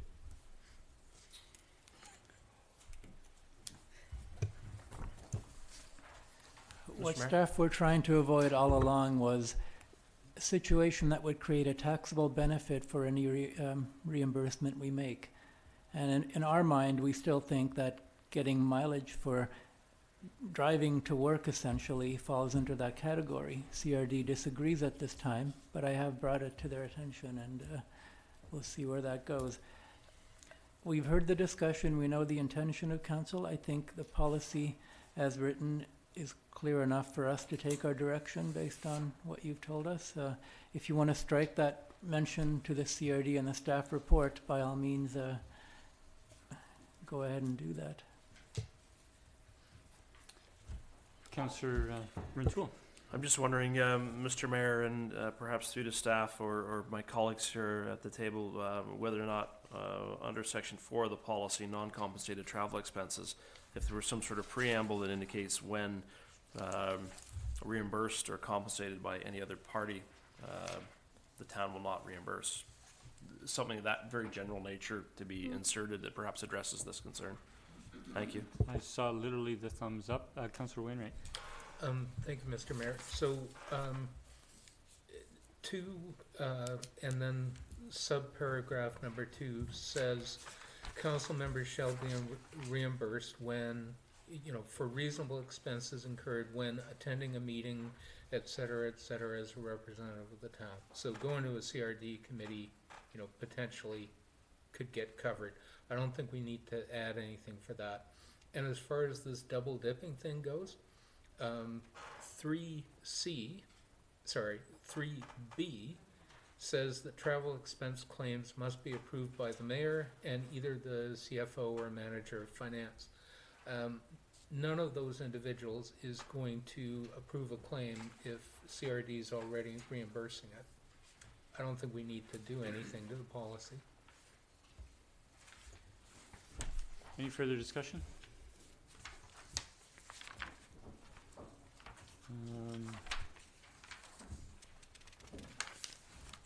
We have a motion on the floor. No further discussion. I'll call the question. All those in favor? Motion carries unanimous. Motion opposed? Opposed. Okay, thank you. Motion passes. Move to item 11E, which is the parking enforcement services. We have a report dated February 28th, 2019. I'll move that council authorize staff to enter into a 3-year parking enforcement agreement with Robbins Parking Service Limited with the option of 2 additional years. Second. Discussion? Councillor Wainwright. Thank you. Just for the benefit of the audience, Robbins Parking is cheaper in all the different scenarios that staff was looking at. And there's an additional benefit, I think, to our to people that park in Sydney and our residents, in that you're only dealing with one agency on parking enforcement, and the commissioners use a third-party service if you to pay your ticket and if you have a complaint about your ticket, whereas Robbins, everything's done by the same people, so it's much more streamlined from that point of view. And staff are also indicating that there's less effort on their part associated with the Robbins proposal. So to me, this one is really a no-brainer. Robbins has made it very clear, and we are using them for some parking enforcement, that they will adapt their enforcement to whatever level of aggressiveness the town would like. So if we would like them to be very kind and friendly about their parking enforcement, they'll do that. And if we would like them to be brutal and you get a ticket a minute past your due, they'll do that too. It's not that Robbins is automatically nasty about it. They are reflecting the jurisdiction they're working for. Thank you. Councillor Rintoul, then Councillor O'Keefe. Thank you, Mr. Mayor. If I could just have a clarification from the mover. The motion is silent with respect to days of week enforcement. I know the recommendation of the report seems to just suggest that 4 days a week is ensuring a level of compliance. Can I just have a clarification on that aspect of the motion, please?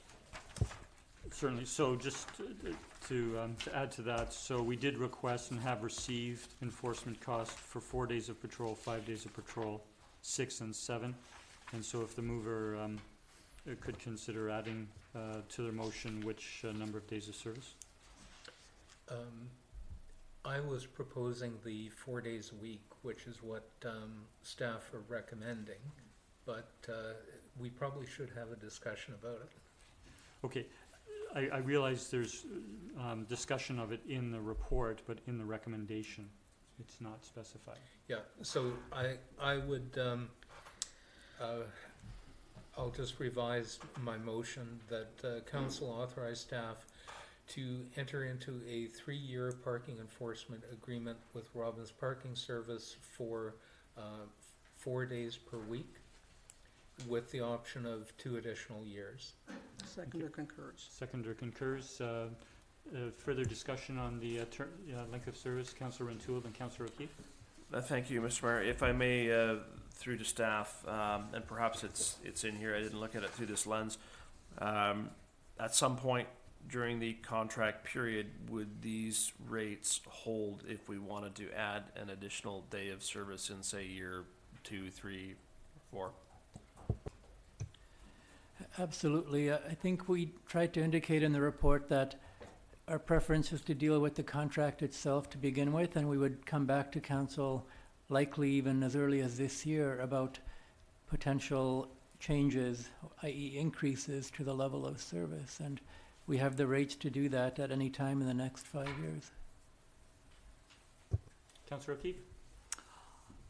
First, just a couple comments in favor of the motion, and then a question to staff. So I just want the public to know that, because I know, lots of people that I have talked to have a soft spot in their heart for commissionaires and may question why we're moving away from them. And I thought it was notable in the report that they've had a significant amount of difficulty finding people to do the work. And then in just the first few months of the year, there's been a turnover of three people so far. And that takes a significant amount of staff time to retrain those people. And that although the commissionaires are also supposed to provide collection and dispute resolution support via Easy Park, that town staff are also having to spend a lot of time on that. Robbins has a bigger pool of labor. They've got more modern equipment. And the other thing that was of interest to me is that the commissionaires currently withhold 15% of ticket revenues for administration. And so that wouldn't be the case under Robbins. So it seems that we'll get some more revenue that way. The other question for staff through you, Mr. Mayor. So the area that they're going to patrol will be downtown Tallista and Iroquois parks and residential streets in the area of those parks. But our other neighborhoods, those would still be, people would just call into our local bylaw enforcement person if there was people parking on Rest Haven, going out to the ferry. Yeah, that's correct. Okay. Absolutely. So it would be complaint-based. They would contact the town, and then we would either send by law enforcement out or possibly the service provider. Okay. Yep. Thank you. That's all. Any last comment? So just to clarify, I think it's been stated, but I just wanted to be clear. The current service we're receiving is from two companies. So the downtown is currently, parking enforcement is currently done by the commissionaires. And currently we have Tallista Park, Iroquois Park, and the residential streets seasonally where boat trailers might be parking and other overnight vehicles monitored by Robbins Parking. And so when we went out for this request for proposal, to the proponents, the commissionaires are not able to provide service, parking enforcement service in all of the areas that we request, and Robbins is.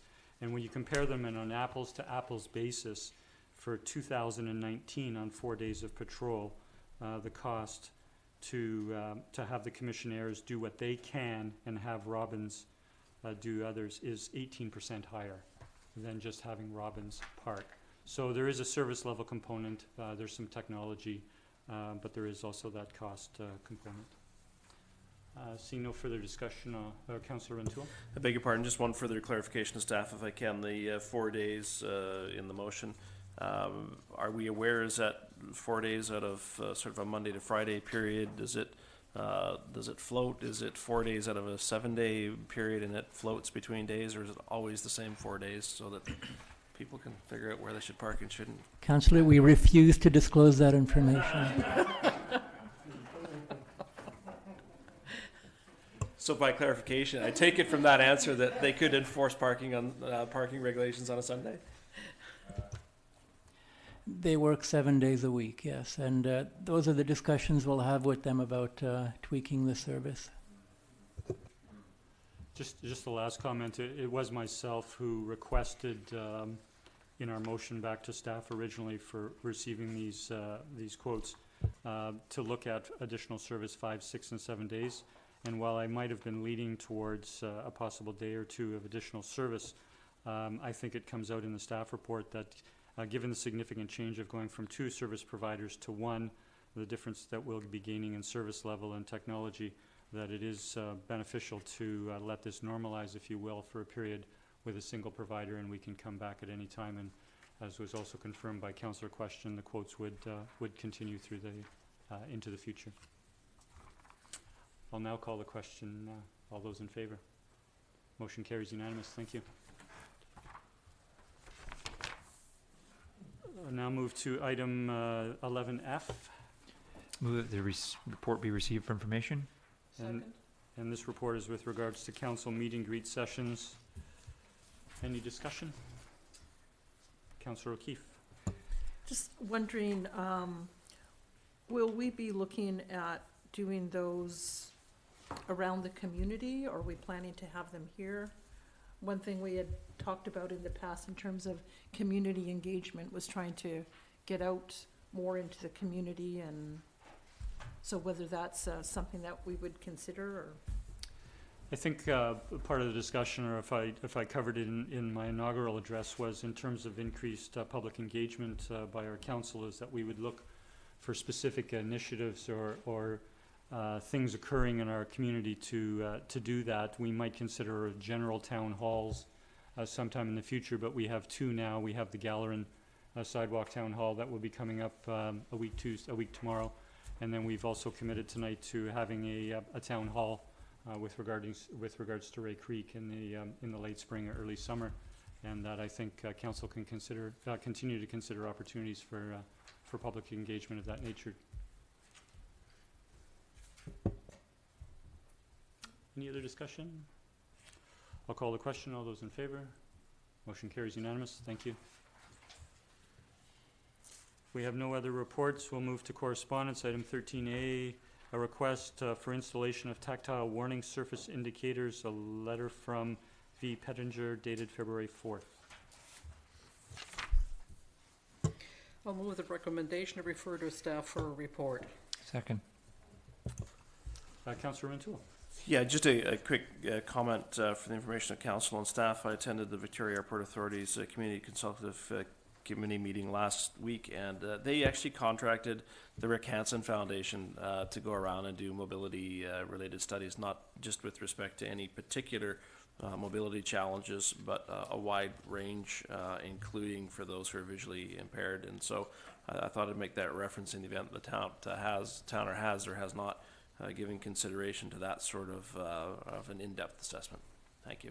Thank you. Councillor O'Keefe. I also wondered whether we might be giving some consideration towards having an advisory committee for persons with different types of disabilities in our community. I know that a lot of other local governments have such committees, and especially comes to light here when you think you're doing something good for one group who has a visual impairment, but then that impacts on somebody else with a mobility issue. So whether that's something that staff would consider in their report in terms of having a group of people in our community that we could consult and give recommendations. Another thing comes to mind as the snow recently, and how that impacted people with disabilities as well. So they might have recommendations on things that we don't even think about. So I'll just thank you for those comments. There has been a committee in the past, and I'm trying to remember the name of it. Mr. Humble, could you? Advisory committee for persons with disabilities, yeah. So that was a number of years ago. I know it was Councillor Hughes then that spearheaded that group. And after later on in the council that I was a part of in about 2010 or 11, that committee was combined with another, and it felt that there had been several surveys. We're considering it's part of our strategic plan to consider our current committee's structure and liaisons, and I think we could consider that ongoing through the year. And one of the organizations or initiatives that the town does participate annually is the Access Awareness Week, and again, I know they discuss various initiatives as part of that week-long engagement. Great, thank you for that.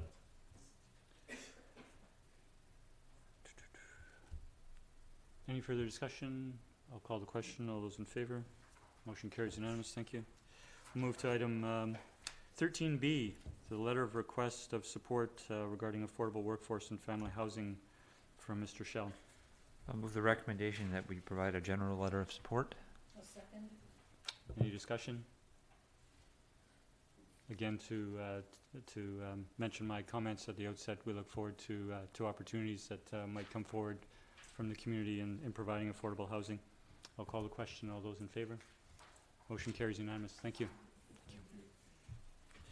Move to item 13C. We have an update we have a report that I received as a presentation while attending the CRD Transportation Committee, of which I'm vice chair. And I thought it would be a good idea to have that report included for us to receive and also made available on our website. I'll move receipt for information. Second. If for those who have the report with them, I'd just like to comment on a couple of things that was said during the presentation that isn't specifically mentioned in the report. If we go to page 7, this will be brief. It is the makeup of the Victoria Regional Transit Commission, and we can see there are 8 members of the commission, and the Sydney, North Saanich, and Central Saanich, by the terms of reference of the Transit Commission, have 1 representative, and this year that representative will be Jeff Orr, Mayor of North Saanich.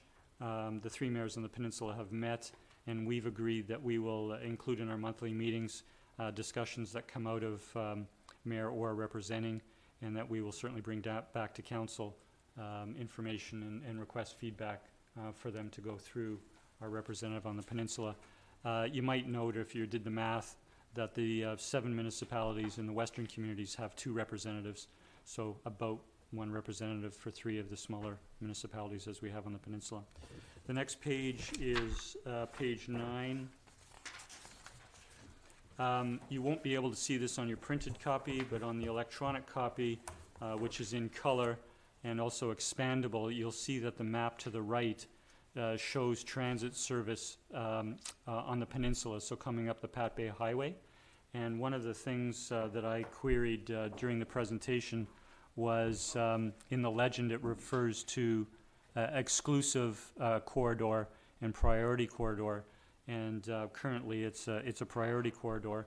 But what the Transit Commission has done is submit a proposal for it to become an exclusive corridor as part of the discussions between CRD and the province on the South Island multimodal transportation initiative. So it's under consideration along with other requests in the region, and I thought that was important to note. It is also included in BC's Transit's 25-year plan, but not specified for any particular year, so it's highlighting it as a priority. Sorry. Beg your pardon, Mr. Mayor. What's the difference between an exclusive and a priority corridor? There are different options for that, and one of the options would be to go to a rapid transit system. That's not envisioned in the near future, but they could be priority lanes, or they have a jargon term for what they've done at Sayward in terms of where the bus can I think it's called queue jumping, where it can jump the queue, and they actually have plans that could be implemented for nearly all of the intersections for queue jumping up the Pat Bay Highway. I think the only one that's posing a challenge is, well, it's not posing a challenge, they want additional service or a node at Mount Newton. If that helps. Councillor O'Keefe? Thank you, Mr. Mayor. So just looking through their 2019 and 20 initiatives, I don't see a whole lot for us out here. Okay. So, sorry, I'd have further updates. Oh, I just good. want to touch okay, on. so yeah, so I'll ask my question. So I guess in your discussions with the three mayors, is there a sort of a transit strategy for the peninsula to incorporate the west side, and are we bringing that to the Transit Commission to lobby for that? Okay, I'll answer your question through the next page that I wanted to go through, which is page 16. So this is transit service improvements. And so we're aware that in the fall of, on September 4th of 2018, they added 4 buses to the fleet. That brought it up to, I think, 293 buses, and added $10,000, added 10,000 hours of additional service. And there was some additional service to the airport area. In the fall of this year, on September 3rd, they get another 8 new buses, and they're going to be implementing an additional 20,000 hours of service, and 700 hours of that will be for improvements to routes that service Shorts Bay Ferry Terminal. We made the comment, there is increased use of the Shorts Bay Terminal, and we made the comment, or I made the comment during this presentation, it was also made at the Transit Commission meeting, that we are looking for additional service, particularly for workforce, or for the workforce and the airport. But that's the plan at this time.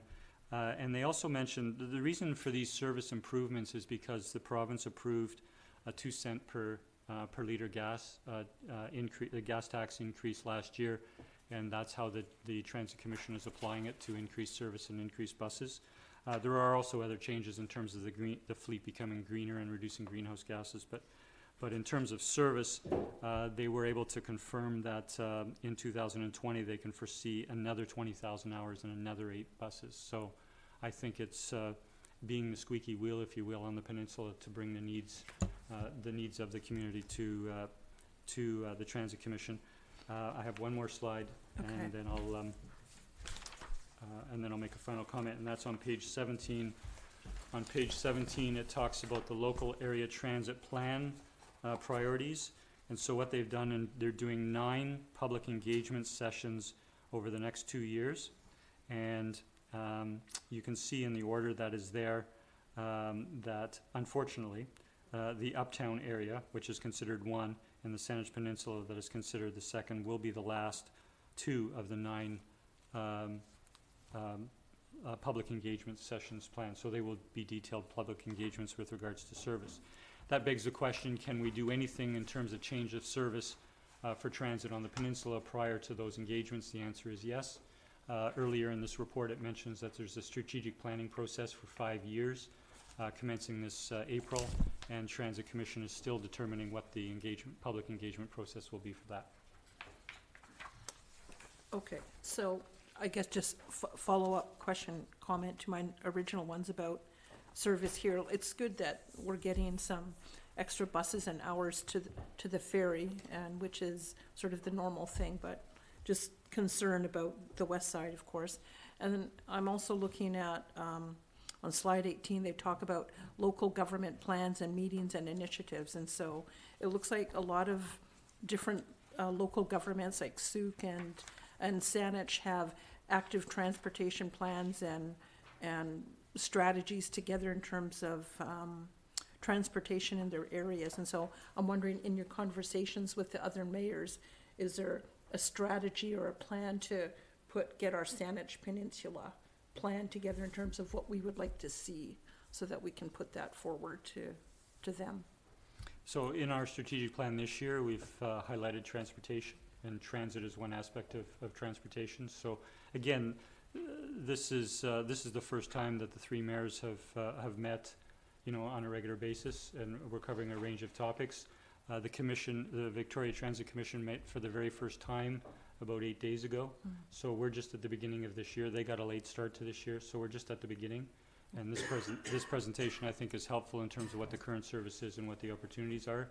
And yes, we'll need to be having a consensus on council and bringing that forward to our representative mayor on the commission. Thank you. Councillor Fallon. Thank you, Mr. Mayor.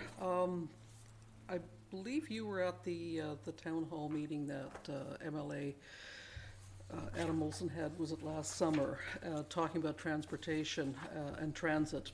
And when I look at slide 17 and I look at the large area of the peninsula and compare it to when there were focus areas of Broadmead, Cordova Bay, UVic, obviously there's a population issue there, but certainly the conversation that happened in that room, there were people from the Gulf Islands and people from the local area here in the peninsula. Although we may not have the population on the peninsula, we certainly have the draw between the ferries and the airport. And it was really clear the number of people who are coming from the Gulf Islands who would like to use the bus system and to go to the airport or vice versa. And although we may not, like I say, have the numbers here to support increased transit options, the need for it is great, and I think that given the right time, that we will get more people out of our cars and into buses.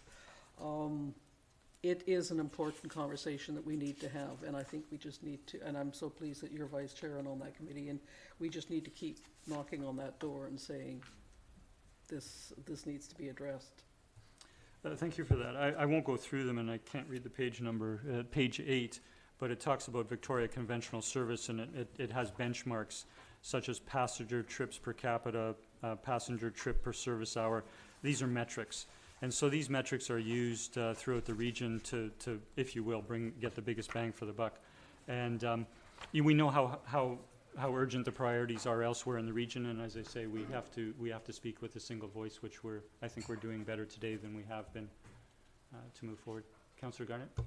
Yeah, I was just looking at your page 16 and the 700 hours of the 20,000, which actually only works up to 3.5%. And I was just sort of thinking back to what you were saying about transportation hub, the area we are, and how much more people are using the ferries, and not even including what you're talking about the airport. So I'm just wondering if 3.5%, if that's really enough to meet the demand in terms of the growth of people using it. And you hear and see so many times the bus full coming to and from the ferry and passing people in Sydney. And I'm wondering if, if that, I'm sure you guys are hammering away at that message, but it just seems like 700 hours of a 20,000 is inadequate for what we're seeing there. So hopefully maybe the numbers prove me wrong, I don't know, but that just doesn't seem adequate based on what I'm hearing and seeing from people and in terms of full buses. So the message I took away from the presenter, and the presenters of the presentation are on the back, James Wadsworth, planning manager of BC Transit, and Lindsay Tainer, the senior transit planner. They were the presenters, and they were being grilled by representatives on the committee from around the region. So it's a balance of priorities that BC Transit is trying to get, and we're trying to speak loudly. Councillor Duncan. I had a question. It's not, I guess, specifically to Sydney because it's outside our municipal boundaries, but I know when Councillor Fallett brought it up, the meeting with Adam Olson, we know that the highest users demographically of the buses in Sydney and on the peninsula are the First Nations. And that came out in the report where, what was it? I'm trying to remember what it was called. It came from Beacon Community Services about the early years research they did about children's services on the peninsula.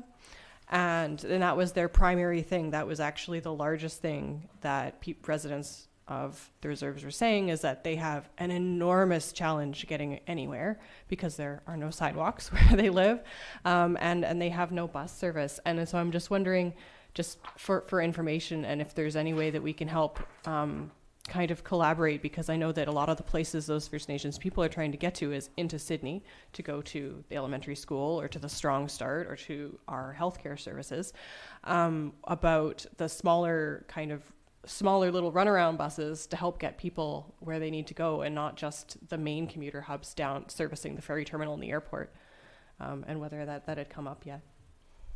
Yeah, there are two services, as you're aware in the report. There's the full transit service, and then there's the Handy Dart upon request. So, well, they're not disabled. They're just poor, and they live on the reservation. And so I'm just wondering, it's complicated because they're a federal.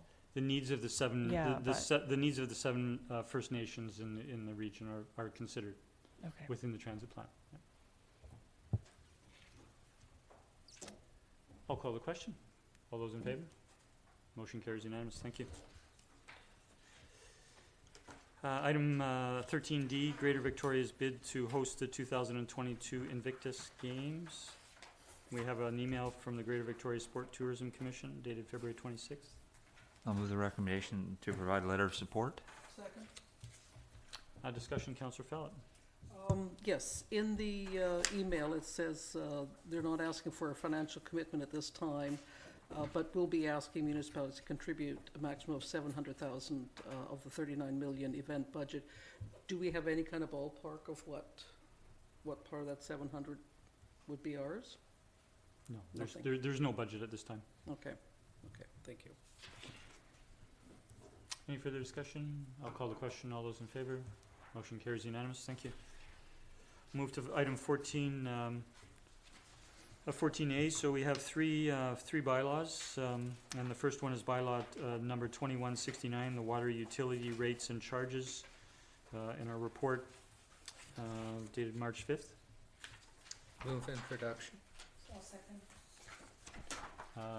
Those in favor? Motion carries. Move second reading. Second. Call the question. Those in favor? Motion carries. Move third reading. I'll second. All those in favor? Motion carries. Thank you. For those listening in that may have seen this process before, we are required to introduce first and a first reading on one motion, a second reading and a third reading, and then we'll bring back final adoption at a later meeting of the bylaw. We have two more bylaws. The next is bylaw number 2170, the water parcel rate amendment number 17. Move first reading. Second. Those in favor? Motion carries. Move second reading. Second. Those in favor? Motion carries. Move third reading.